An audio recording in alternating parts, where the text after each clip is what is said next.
ದೇಹದಲ್ಲಿ ಕೊಲೆಸ್ಟ್ರಾಲ್ ಮಟ್ಟ ಹೆಚ್ಚಾದರೆ ಸಾಮಾನ್ಯವಾಗಿ ಅನೇಕ ರೀತಿಯ ಆಹಾರಗಳ ಸೇವನೆ ಮಾಡುವುದನ್ನು ನಿಲ್ಲಿಸಬೇಕಾಗ್ತದೆ. ಹಾಗಾಗಬಾರ್ದು ಅಂದ್ರೆ ಕೆಟ್ಟ ಕೊಲೆಸ್ಟ್ರಾಲ್ ಒಂದು ಮಟ್ಟಕ್ಕಿಂತ ಹೆಚ್ಚಾಗಬಾರ್ದು ಅಂದ್ರೆ ನಾವು ಕೆಲವು ಆರೋಗ್ಯಕರ ಅಭ್ಯಾಸಗಳನ್ನ ದಿನನಿತ್ಯ ಜೀವನದಲ್ಲಿ ರೂಢಿಸಿಕೊಳ್ಳಬೇಕಾಗುತ್ತೆ. ಆರೋಗ್ಯ ತಜ್ಞರು ಕೂಡ ಈ ರೀತಿಯ ಆರೋಗ್ಯಕರ ಸಲಹೆಗಳನ್ನೇ ಪಾಲನೆ ಮಾಡಲು ಹೇಳ್ತಾರೆ. ಇಷ್ಟೆಲ್ಲ ಕೇಳಿದ ಮೇಲೆ ಕೆಟ್ಟ ಕೊಲೆಸ್ಟ್ರಾಲ್ ನಿಯಂತ್ರಣ ಹೇಗೆ ಮಾಡಬಹುದು ಎಂಬ ಪ್ರಶ್ನೆ ಹುಟ್ಟಿರಬಹುದು. ಅದಕ್ಕೆ ಉತ್ತರ ಈ ಸ್ಟೋರಿಯಲ್ಲಿದೆ ನೋಡಿ. ದಿನಕ್ಕೆ ಒಂದು ಪೇರಳೆ ತಿನ್ನುವುದರ ಜೊತೆಗೆ ನಿಯಮಿತವಾಗಿ ಔಷಧಿಗಳನ್ನ ತೆಗೆದುಕೊಂಡ್ರೆ ನಿಮಗೆ ಕೊಲೆಸ್ಟ್ರಾಲ್ ಸಮಸ್ಯೆ ಬರಲ್ಲ ಎಂದರೆ ನೀವು ನಂಬ್ತೀರಾ?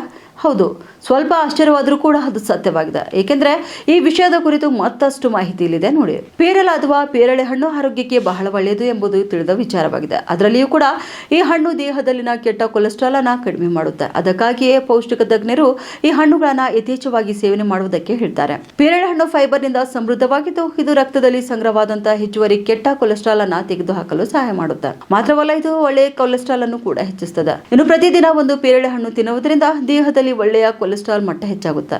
ಇದು ಹೃದಯವನ್ನು ಆರೋಗ್ಯಕರವಾಗಿಡುತ್ತೆ ಮತ್ತು ಹೃದಯಾಘಾತದ ಅಪಾಯವನ್ನು ಕೂಡ ಕಡಿಮೆ ಮಾಡುತ್ತದೆ.